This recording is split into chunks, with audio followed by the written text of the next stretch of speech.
Hello, welcome to Exploring Languages. My name is Enrico Torre, and this is my YouTube channel about language and languages.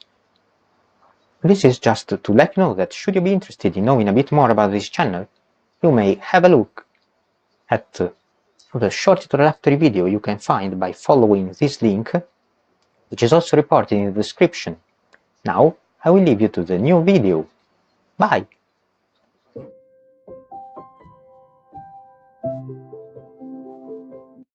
Hello, welcome back to Exploring Languages. This is Enrico Torre, and this is our third video. First of all, as usual, just let me remind you that if you prefer, you can watch this very same video in Spanish or in Italian by following the links in the description.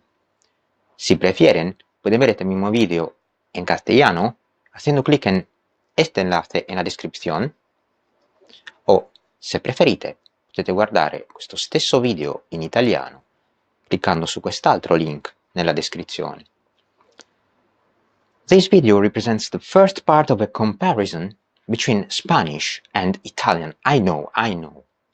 There are already several resources focusing on this issue, but I still think that there are a few relevant points with particular reference to some differences between the two languages which are most often neglected. For the time being, I'm just going to focus on pronunciation and orthography, leaving lexical and grammatical issues for the next video. Today we'll have several slides, so you will not see my face too long, much to your relief. So let us start with a few basic similarities between the two languages before we get down to business. It is well known both languages belong to the Romance group of the Indo-European language family. These languages developed from dialects of Vulgar Latin, the kind of Latin language which was spoken by common people in the age of the Roman Empire. And they share a very basic syntactic feature, the subject-verb-object-word order. Here we can observe a few examples. Consider the Spanish, he comido el bocadillo, and the Italian, ho mangiato il panino, I had the sandwich. Or the Spanish, quiero ir a Madrid, and the Italian, voglio andare a Madrid, I want to go to Madrid. Or mañana me levanto temprano, and the Italian, domani mi alzo presto, tomorrow I'm going to get up early. Or again, the Spanish, me gusta la música, and the Italian, mi piace la musica, I like music. Let's now have a look at lexical similarities. It is normally estimated that Spanish and Italian show a degree of lexical similarity which scores higher than 80%. Let us now consider a couple of examples of words derived from Latin. The Spanish flor, the Italian fiore, from the Latin flos, flower. Also compare this word with the equivalent in Portuguese, flor, and French, fleur. Another example is the Spanish iglesia and its Italian corresponding word chiesa, from the Latin ecclesia, church. Compare this word with the Portuguese equivalent, igreja, and also the French equivalent, église. Now, let us have a look at a couple of examples of words returning to the Romance languages via Arabic. Consider the Spanish albaricoque and its Italian equivalent, albicocca, from the Arabic albarcook, apricot, Compare with Portuguese abricot and French abricot. Or again, Spanish alcachofa and the Italian carciofo, from the Arabic alcachufa, artichoke. Compare with Portuguese alcachofra and French artichaut. But let us now get down to business and start having a look at the differences between the two languages. Pronunciation. First of all, let us have a look at standard Spanish sounds you will not find in standard Italian. First of all, the as in ojo, which in Italian becomes k. Occhio means eye, or ajo, which in Italian becomes gli, aglio, garlic, or also gente, which in Italian becomes gente, it means people.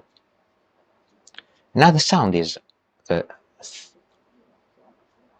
which is possible to find in only some varieties of peninsular Spanish, but definitely is considered standard, as in cebolla, which in Italian becomes cipolla, means onion, or azúcar, sugar, which in Italian becomes zucchero, or Spanish matanza, which in Italian becomes matanza, slaughter. Then this sound can also be found in consonant clusters, such as x, as in acción, which in Italian becomes ts, azione. This means action. Another consonant cluster is st, as in piscina, which in Italian becomes sh, piscina, swimming pool. There is also a three-sound consonant cluster, x, as in excepto, which in Italian becomes ch, eccetto, except. And there is the sound the, as in dedo, the second d, dedo, which in Italian becomes t, dito, means finger. Then there is the consonant cluster pt, as in adaptar, which in Italian becomes t, adattare, to adapt. Actually, this cluster can be found in Italian, but only on very recondite words derived from Greek, such as pterodactyl. So I wouldn't consider it as really existing. Well, it is not productive in standard Italian nowadays.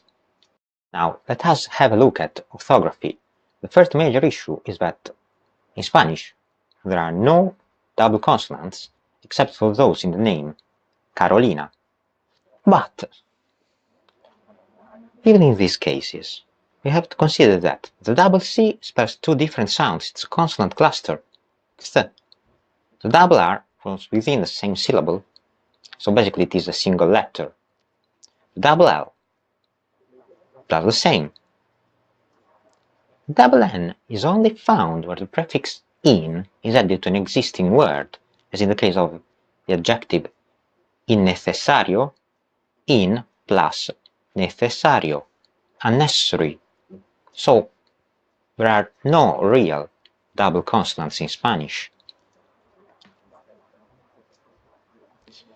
Now let us have a look at some more issues.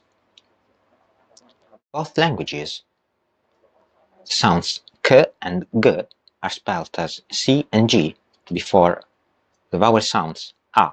O and U, but they're spelled differently before E and I. In Spanish, they're spelled as QU and GU, whereas in Italian they're spelled as CH and GH,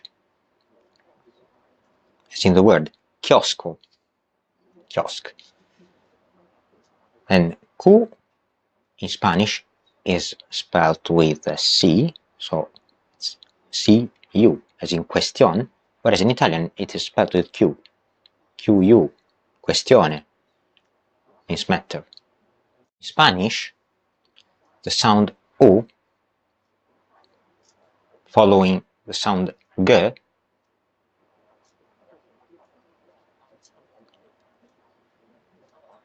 is spelled with a U with diaeresis, whereas in Italian it is not, just simple U, as in pinguino, penguin.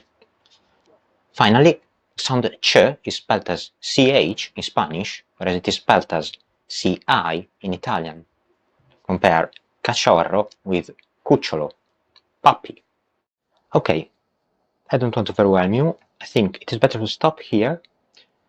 As I said at the beginning of the video, I will leave the grammatical and lexical part for the next one.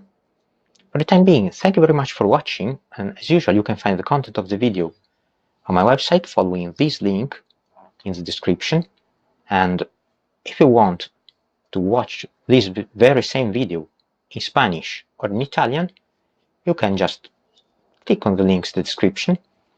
It is everything for me. Now it's your turn. If you've enjoyed the video, please like it, subscribe to the channel, and leave a comment.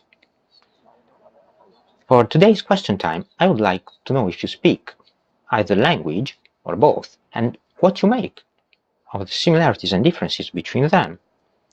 And of course, should you have any suggestions or requests for future videos, please let me know.